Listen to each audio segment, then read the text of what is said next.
that is leaving residents feeling unsafe. This bill incorporates what we've learned from meetings with residents and community leaders, sharing what they need, people who have lost children and grandchildren to gun violence in our city, visiting communities, meeting with the Metropolitan Police Department, the Office of the Attorney General, and other agencies and public safety experts. I want to thank those folks for giving so many hours of their time to helping us get this right. There are truly a lot of people in our city who are focused on making our city better, and I want to especially thank my legislative assistant, Lisa Wright, and my legislative director, Katie Whitehouse, for countless hours and not a lot of sleep in helping us get this bill written as quickly as possible. This bill takes our crime response many strides forward by fixing parts in our community, in our public safety system that need to work to keep residents safe. So I urge the council to pass my Whole Government Response to Crime Act without delay. I look forward to working with my colleagues on the council and across government and even outside of government to make sure that we are reversing the trend in crime that is plaguing our city. And again, I want to thank you all for being with us today on such an important topic. So with that, I would be happy to take any questions. I noticed that some of the proposals seem to mirror things that the executive has done or is already doing, namely that the mayor launched a multi-agency task force targeting public safety in some of the key nightlife corridors last year. There was a review ordered of the effectiveness of violence reduction programs as part of the Safer Stronger order. We do have already various areas for victim services coordination or coordinators. And so I'm wondering what distinguishes your proposals and ensures that there's no duplicative efforts. The Nightlife Task Force has been working in fits and stops. I'm hoping that they are moving again. I don't think that they have been focused on all the corridors we need them focused on across the city. So that's a good model, but it's something that needs to be replicated for other areas. We have been talking about data and review for our violence intervention programs for about 5 years now. I have yet to be able to get my hands on good data. What we do in this bill is we don't dictate what data these organizations need to report, because this is difficult and nuanced work. We give them some latitude in determining the data points. We can sort of work on, refine, sharpen them over time, but I want all of these organizations reporting on the same data points as a start, because no one in the city, including in the council and in the government, have that information right now. And victim services coordination, how will you ensure that there's no duplicative efforts? There are places you can call for victim services. What we have found is that what they are giving people is not comprehensive. We want somebody focused on all the services provided inside the government and outside the government, and we continue to this day to get concerns from residents who don't know where to turn when they are victims or family members are victims of crime. So this has not been working as intended. To follow up on this lady's question, the court already has services like that, and so does MPD. So is this something that you would create new, where would this come from? Many residents are okay if they know where to turn for their specific issue. But whether you're calling a city agency or the courts or nonprofits, there has to be a centralized place that people can turn, because when you are in a moment of crisis and trying to figure out what help you need, the last thing you need is someone who is saying, well, I can't help you, but maybe this person can, and then that person refers you to someone else. We need a centralized place. This comes from people who have been victims, who are telling us that the systems that are created aren't working. I do believe most of the programs exist, but they're not centralized. There's not a central person or entity that can just be that can help triage these issues. Let me ask you this question. One of the loudest voices in the room about crime in the city is the DC Police Union. And they're constantly putting out tweets and information and press releases saying that the city council needs to reverse the language that took away the protections that the officers had for discipline and other things. And that they're blaming that for the resignations that continue to come month after month after month. And DC police are publishing those numbers now, and they're astonishing to look at. As sometimes as many as 24 officers a month are resigning from the police force. What do you have to say about the union and what they're saying? Because the police force has fallen by approximately 500 members now, from 3,800 down to something like 3,300. And you know, the chairman is very. The chairman has said, and he's been quoted over and over again, that we're not in a crime crisis. But you might agree that we really are. So where do you take from that? Respectfully to the police union, MPD actually engaged in a survey of its members to understand what was happening with morale, why people were leaving and considering leaving, and they got a report that was released relatively publicly, and none of it pointed to the things that I'm hearing from the police union. My hope is that the new chief, who has a lot on her plate as she comes in the door, focuses on that, because we do have to improve recruitment and retention. I don't think that the oversimplified thoughts of the union are accurate. I think we are seeing this type of movement from police forces all across the country. I also think that what you will find in most, if not all, elected officials in the district are people who know that being a police officer is a hard job, that want to make sure that we support our officers in doing good work and staying, and that we will hold them accountable, which is something that we need to do. Most people in this city, myself included, we want the right number of police. That means that we have to be able to recruit and keep them. But we want the right number of police, because we recognize that police alone cannot get us out of a public safety crisis. And police will be the first ones to tell you this. So right now is a time where we can't keep pointing fingers. We need to pull together and fix this issue. Hey, I know the auditor has examined the problems at OUC, I think twice now, and recommended, ways that the office can improve. I guess I'm kind of curious, what can this task force that you would create tell you that the auditor hasn't already? The auditor does incredible work, and she'd be the first to tell you. The auditor audits agencies under the purview of the committee that I chair, the housing committee sometimes. And we often agree with her recommendations, and sometimes we don't. But the auditor is, as she should be, and her office should be, independent.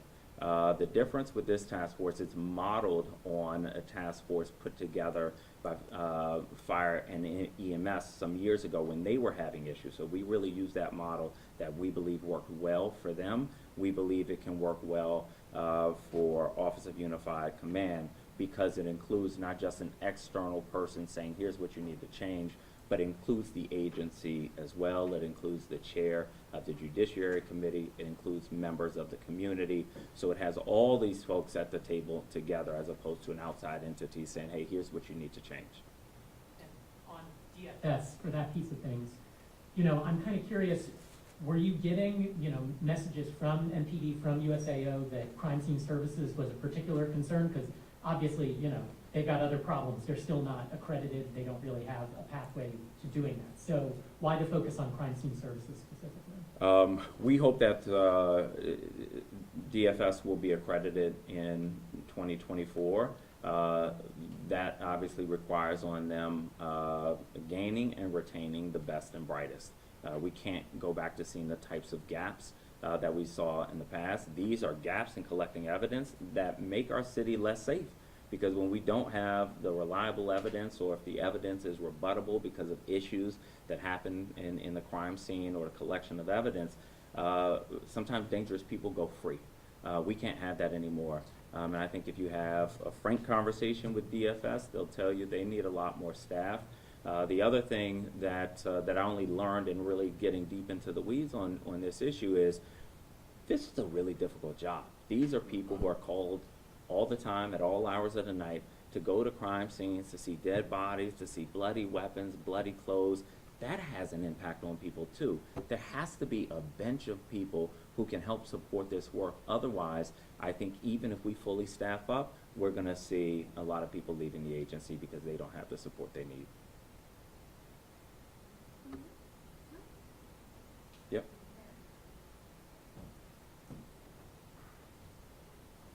Hi, thanks, I appreciate it. When it comes to introducing this new piece of legislation on the heels of other legislation your colleagues have introduced that sometimes look to do some of the very same things, everybody's got a slightly different idea of the best way to go about solving the city's crime problem. Does having so many different, almost competing pieces of legislation, does that slow down the legislative process and slow down the change-making process when it comes to seeing a difference in terms of the city's crime crisis?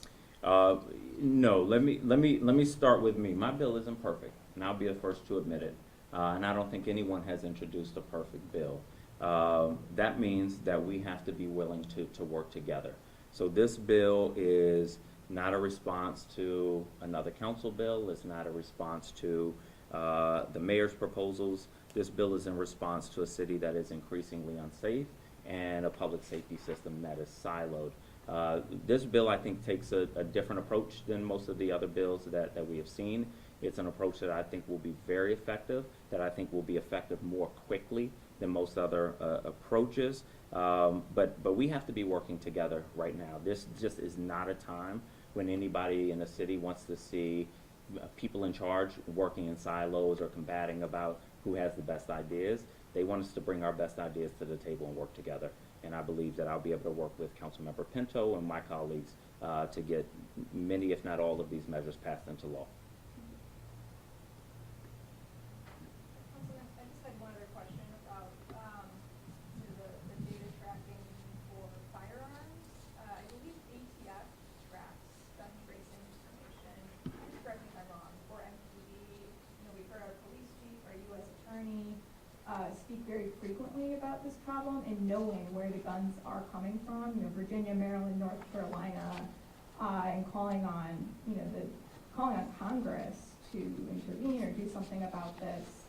Why create another mechanism for tracking information that we appear to have? I've had trouble getting this data. I've heard that we collect some of what I'm recommending, but not all of it. It's not centralized and it's not accessible, so I couldn't really say. So not only are we requiring that this information be tracked, and I think it's broader than what I'm told is already being tracked, but it also will be publicly accessible. Hi, good morning. I have a two-part question. The first being, can you speak to the correlation between the crime hotspots and the opioid crisis that has been shared by the Department of Health? There are some things that are really important that we do that we can't exactly do legislatively, and I think this question picks up on one of them. I want to see us deploy police officers differently. There are hotspots in the city that are seeing more and more dangerous criminal activity than others, and I think we need a higher concentration of officers working with those communities. And so that's one of them. But there are a couple other things that are really important that I would have loved to include in this legislation, but these aren't legislative things. When we hear that the U.S. Attorney's Office declined to prosecute 67% of cases last year, I don't think that's because they just didn't want to or don't care. What I do think is that the U.S. Attorney's Office and MPD should be sitting down every 2 weeks to go over every case that was no-papered to understand why, so that we can start to understand where the gaps are and fix them. I also think that we need to make sure, as I touched on earlier, that MPD is paying close attention to the cultural assessment that they recently completed, so that we have a better path to attracting and retaining officers. And if we do that, we will have theoretically more officers that we can deploy to the places that are seeing some of these opioid crises. I drive home most days up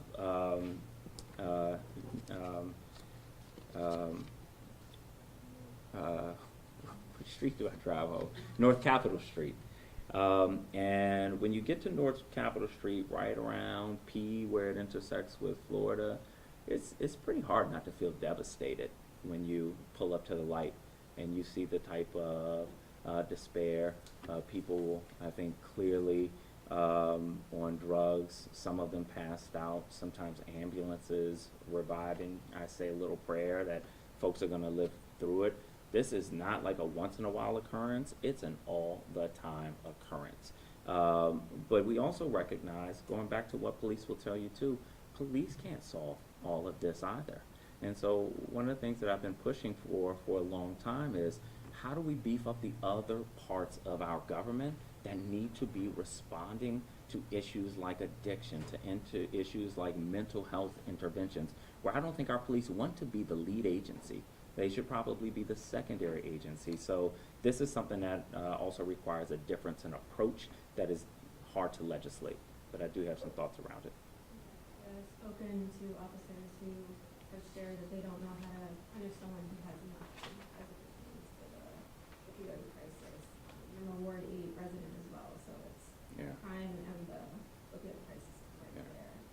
And then the behavioral health services being offered, people aren't accepting them. You know, that's the complications of addiction. That, So where do we move from here, where can't punish someone necessarily in certain cases, but they're also not willing to get help, so they're Right. just there and crimes happening all around it. yeah, that is really hard. I've been on the community walks with some residents in Ward 8 who pointed out that the same thing. Specifically, I'm thinking right around the intersection of Good Hope and MLK. One of the things that I've done this year is working with nonprofits and understanding those that do drug intervention, assist people dealing with homelessness and even some violence intervention. They need social workers, and they have gaping holes because there's so much more need for social workers than there are available professionals. So I worked hard to open up that pipeline by working with the University of the District of Columbia to create a free Master's in Social Work program for DC residents that would get people from our community with shared lived experiences back working in our community without taking on debt. So this is something that won't start bearing fruit until 2025, but I'm trying to get at this issue from multiple angles. Can I go back to your request to have a task force for 911? Who would be on this task force, and would this be something that would fall under the umbrella of the DC Council, and who would be on it? Who pays for it? On the task force, there would be the director of the Office of Unified Command, the chief of 911 operations, chief of Fire and Emergency Medical Services Department, chief of MPD, the attorney general, the chief of the Office of the Chief Technology Officer, the chair of the council committee with jurisdiction, so Judiciary Committee would have a designee, and the council would appoint 2 ANC commissioners. In addition, there would be a person with subject matter expertise. Again, we modeled this off of what I view as a very successful similar effort by FEMS some years ago. And so if you'd have to wait for the legislation to be passed from the council before they could even begin, and then 90 days to get your answers, correct? We could. There are some provisions of this bill that I want to talk to Councilmember Pinto and the chairman about taking out and moving as emergencies so that we can get going. But right now, I don't see a sustainable path forward, so I'm looking for the quickest one. I have a question about the violence. Excuse me, before you get started, I just wanted to announce that we'll have 1 or 2 more questions. You have the collecting data, the effectiveness of the violence intervention efforts. One of my questions would be, as you look at that, how do you even measure the effectiveness of that? There's no it's sort of like a subjective thing, you know, and what would be the route forward with that? Because I think a lot of people wonder if money's just being flushed or what's happening with it. Well, that's the problem now. People are feeling like the money is just being thrown out there. We're spending tens of millions of dollars. People are saying, well, crime is going up, so I don't think they're effective. They are questioning the effectiveness of this program. I think it is premature to do that. I think that the training for these really important programs has to expand. The mental health supports for these critical programs have to expand based on conversations with them about the things that they're seeing in their daily lives. Compensation and benefits have to expand so that this can be a sustainable career that we view not the same as policing, but as a partnership with policing. I want to give them latitude because my conversations with them have said, look, you can't always see, from the traditional data points that you want, how our programs are working. And what I say to them is, you still got to show us how they are working. So I want to give them some latitude. The recommendations, the data points that they measure on year one might not be the ones that they measure on year two, because we might have some feedback for them. But it is important that we start to measure that data. There are some things I think we have to measure, even if it is uncomfortable, like the number of shootings and the number of homicides where people are deployed, the number of people or the percentage of people who have come in contact with these organizations who engage in criminal behavior later. But I want to make sure there is some latitude for them to say, these are the things that we think show that these programs are working. I juxtapose this to policing. Police play a very important role. When crime goes up, no one says police don't work. We shouldn't have police. I want to make sure we add more resources to police. I want to make sure we're viewing violence interrupters in the same vein. What's important to know about them is that most of the people committing crime, they don't have relationships with people like me or most people in this room.